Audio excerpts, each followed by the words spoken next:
नजरिए से इसको देखना चाहिए, लेकिन ट्रेंड नीचे की ओर है।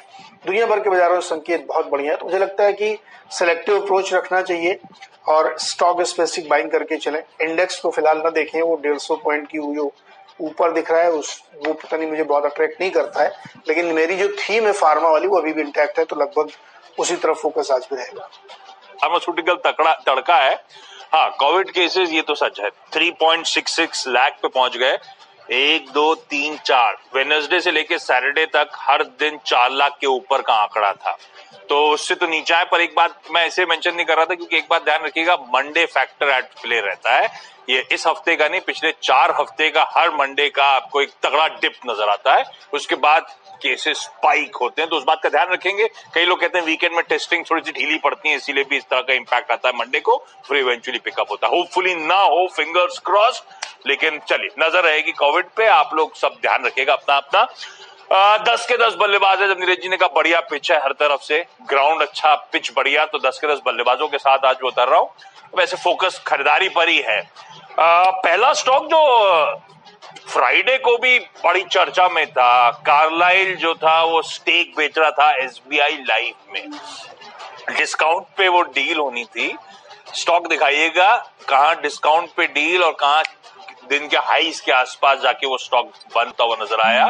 वो दिखा रहा था किस तरह की एपेटाइट है एसबीआई लाइफ के स्टॉक के लिए। वो कार्लाइल का 3.5% स्टेक जो बेचा गया, अरे इतने नाम है फंड्स के, मेरे ख्याल से 35-36 फंड्स ने, एफआईआईज और डोमेस्टिक म्यूचुअल फंड्स ने वो पूरा का पूरा चंक खरीदा है। तो दरअसल फ्राइडे के जो एफआईआई डीआईए के आंकड़े हैं उन पे भी ज्यादा ध्यान मत दीजिएगा, क्योंकि कार्लाइल का स्टेक बेचना और तमाम एफआईआईज डीआईएस का वहां पे खरीदारी करना तो एक एबरेशन भी हो सकता है उन आंकड़ों में। लेकिन marquee investors, domestic mutual fund, FIIs को नाम नहीं ले रहा हूं, मैंने ट्वीट भी कर रखा है, इतने सारे नाम है जिन्होंने यहाँ पे पैसा लगा रखा है। वो दिखाता है कन्विक्शन लोगों का अभी भी इस life insurance as a space को लेकर, कैसे लैच ऑन कर रहे हैं। कोई भी यहाँ पे अगर स्टेक सेल हो रहे हैं, तो मुझे लगता है ये स्टॉक और भी अच्छे अप मूव दिखाएगा। हो सकता है आज फ्राइडे के मूव के बाद थोड़ा सा डिप आए, तो उस डिप का फायदा उठाइएगा। पर ना सिर्फ SBI life, insurance as a space की अट्रैक्टिवनेस उस फ्राइडे के लास्ट ट्रेड के बाद समझ में आती है। तो आप, मुझे लगता है, सारे इंश्योरेंस प्लेयर्स को रिडा पर रखिएगा। ये खबरों में था इसीलिए मेंशन कर रहा हूं। आईसीआईसीआई प्रू के आंकड़े बहुत अच्छा आए थे अप्रैल महीने के।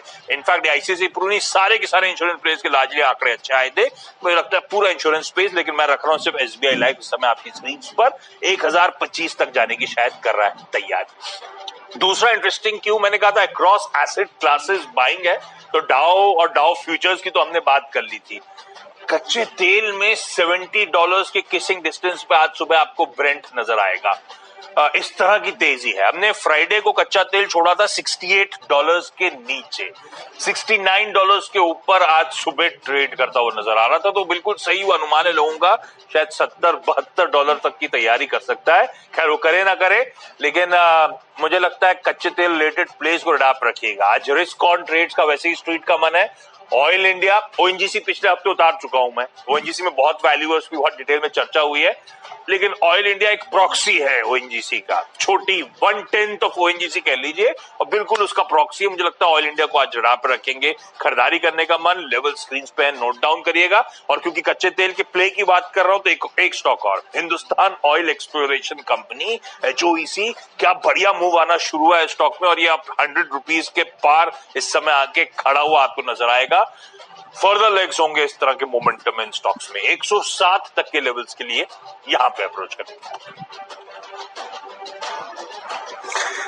डेफिनेटली क्रूड एक प्ले होगा, 70 के आसपास अगर क्रूड पहुंचा